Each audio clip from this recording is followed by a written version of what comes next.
عنوان آخری کتاب۔ ایک پرانے شہر کے وسط میں ایک بوسیدہ لائبریری تھی جسے سب بھول چکے تھے۔ اس لائبریری کا دروازہ صرف ان لوگوں کے لیے کھلتا تھا جن کے دل میں سچی طلب ہو۔ ایک دن ریحان نامی نوجوان جو ہمیشہ تنہائی کا شکار رہتا تھا اس لائبریری کی طرف کھنچتا چلا گیا۔ اندر داخل ہوتے ہی وقت رک گیا۔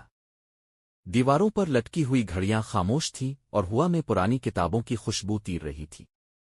ایک میز پر ایک ہی کتاب رکھی تھی، آخری کتاب۔ ریحان نے کتاب کھولی تو اس میں اس کی اپنی زندگی لکھی تھی، وہ پل، وہ درد، وہ خواب جو کبھی کسی سے نہ کہے۔